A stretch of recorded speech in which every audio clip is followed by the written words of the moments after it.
ఇప్పటిదాకా దోపిడీ గురయ్యావేమో, ఇక నుంచి పొందటానికి దేవుడు నిన్ను సిద్ధపరుస్తున్నాడు. దోచుకున్న వాళ్ళ చేతుల్లోంచి వాళ్ళ వాళ్ళ వాళ్ళ దవడ మీద కొట్టి దానికి నాలుగింతలుగా తిరిగి నీకు అందేటట్టు చేయడానికి నా దేవుడు పూనుకున్నాడు. నా దేవుడు పూనుకున్నాడు. ఇప్పటిదాకా ఏ బానిసత్వంలో వేదన పడి రొటీన్ లైఫ్ను అనుభవించావో, ఒక ఆశ్చర్యకరమైన మలుపు ఈ సంవత్సరంలో నా దేవుడు తీసుకోబోతున్నాడు. విశ్వసిస్తే చూస్తావు, సందేహిస్తే బ్రేక్. నువ్వే బ్రేక్ కొట్టినట్టు అవుతుంది. సందేహించొద్దు, నమ్ము. కొన్ని విషయాల కోసం ఎదురు చూస్తున్నావు కదా, అది ఈ ఇయర్లో దేవుడు దాన్ని నెరవేర్చబోతా ఉన్నాడు. ఎందుకంటే అనూహ్యమైన మలుపులు తిప్పుతాడు ఆయన.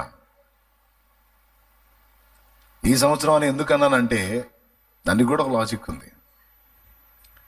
ఈ సంవత్సరంలో నీకు అనుకోకపోతే గతించిన సంవత్సరంలోనే నువ్వు గతించేదానివి గతించేవాడు. మళ్ళా సంవత్సరం పొడిగించాడు అంటే ఆయన చూపించాలనుకున్న వాటన్నిటినీ నీకు చూపించడానికే సంవత్సరం పొడిగించాడు. నువ్వు చేసిన ప్రార్థనలన్నిటికీ జవాబులు నీవు ప్రాక్టికల్గా అనుభవించడానికే మరొక సంవత్సరం పొడిగించబడింది. నువ్వు చేయాలనుకున్న కార్యాలు దేవుని విషయమై చేయడానికే మళ్ళా నీ ఆయుష్కాలం పొడిగించబడింది.